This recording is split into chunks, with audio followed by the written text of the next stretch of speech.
بسم اللہ الرحمن الرحیم۔ السلام علیکم ویورز، امید ہے آپ سب خیریت سے ہوں گے۔ ویورز، اس ویڈیو میں ہم آپ کو اہم خبریں پیش کرنے والے ہیں۔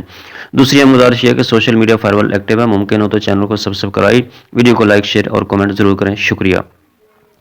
آئیے ہم آپ کو اہم خبروں سے آگاہ کرتے ہیں۔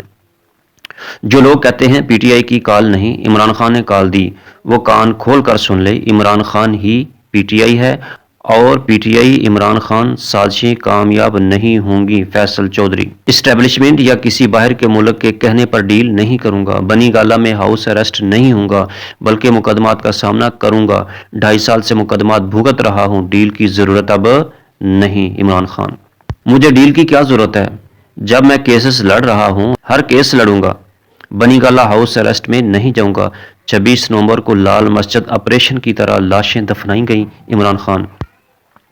مجھے افسوس ہے کہ D G I S P R نے اپنی پریس کانفرنس میں دھڑلے سے جھوٹ بولا ہے۔ کل عدم ٹی ٹی پی کے لوگوں کی دوبارہ آباد کاری کی تجویز خود جنرل باجوہ نے تحریک انصاف کے دور میں کابینہ کے سامنے پیش کی تھی، عمران خان۔ میرا نہیں خیال عمران ریاض خان پاکستان سے باہر گیا ہے، میں نے اس کا کوئی ایسا ولاگ نہیں دیکھا جس میں وہ اسٹیبلشمنٹ کے خلاف بات کر رہا ہو۔ ارشاد بٹی نے کبھی اسٹیبلشمنٹ کے خلاف بات نہیں کی، حفیظ اللہ نیازی۔ کنویں سے پانی نکالتے رہنے سے کوئی فائدہ نہیں ہوگا، مستقل حل کے لیے اپنی کوتاہیوں اور ناکام پالیسیوں کا نہ صرف اعتراف کرنا ہوگا بلکہ تصحیح بھی کرنا ہوگی، عمران خان۔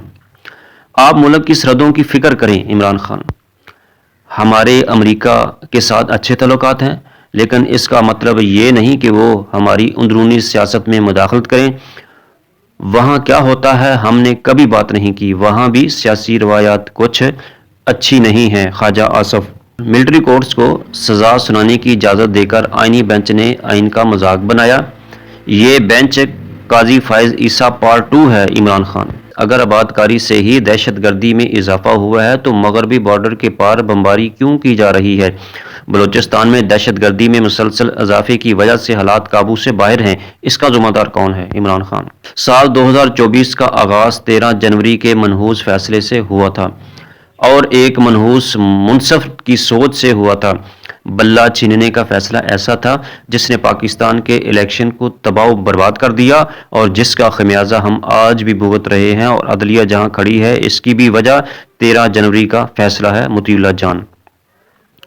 ایک خبر پڑھ رہا تھا کہ پاکستانی شہریت کے لیے 5 سال پاکستان میں رہنا پڑے گا، لیکن اگر آپ ہائی لینڈ سے چنتخب ہو کر آئیں تو آپ کو وزیر خزانہ بھی بنائیں گے اور ایک دن میں پاکستانی شہریت بھی دیں گے، Naseem Siddiqui. I S P R کو جواب تو ملٹری کورٹس پر دینا چاہیے تھا، کون سا قانون آپ کو جج، جیوری اور خود ہی جلاد بننے کی اجازت دیتا ہے؟ ملٹری کورٹس کے ٹرائل شفافیت پر مبنی نہیں ہوتے، عمران خان۔ ہم کمزور نہیں، ایٹمی قوت ہیں، سپہ سالار آواز دیں، ہم ساتھ دیں گے، ملک کی سلامتی کے لیے کل بھی فرنٹ لائن پر کھڑے تھے، آج بھی کھڑے ہیں، علامہ اشرفی۔ ٹرمپ کی شخصیت کو مد نظر رکھتے ہوئے یہ بات کہہ سکتا ہوں کہ رچرڈ گرینر پاکستان کے لیے بڑی مشکلات کھڑی کر سکتے ہیں، انہیں پاکستان کا بھی اسپیشل انوائے بنایا جا سکتا ہے جس طرح خواجہ آصف کر رہے ہیں، ریاستیں اس طرح نہیں کرتی، عبدالباسط۔ نون لیگ گناہ بے لذت کا شکار ہے، اختیار اس کے پاس نہیں، عزت بھی نہیں، مینڈیٹ بھی اپنا نہیں ہے، نون لیگ کی شہرت اس کی ذلت میں لکھ دی گئی ہے، اس مقام پر جا کر گری ہے، اسد طور۔ تاریخ گواہ ہے، نواز شریف نے ہمیشہ اصولوں کی سیاست کی، انہیں سیاست سے مائنس کرنے کی سازشیں ہوئیں، مگر اپنی سیاست بصیرت اور عوام کی خاطر قربانی کے جذبے نے انہیں سرخرو کیا ہے۔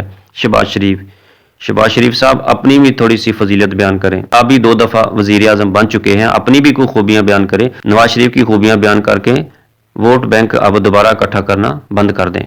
مقتدرہ کی طرف سے فی الحال حسان نیازی کو کوئی رعایت ملنے کا امکان نہیں، رعایت ملی بھی تو مکمل خاموشی اور موجودہ نظام کو تسلیم کرنے کی سخت شرط پر ملے گی، سہیل وڑیچ۔ حافظ نعیم الرحمان کو جیل میں قید، لیڈر سے اسرائیل مخالف گارنٹی اور ثبوت چاہیے، مگر حکومت میں بٹھائے جو بائیڈن کے چمچوں اور اسٹیبلشمنٹ سے وہ مطمئن ہیں۔ اسٹیبلشمنٹ کی لگاتار خدمت میں جماعت اسلامی کا بھی اپنا الگ ہی مقام ہے، عمران ریاض خان۔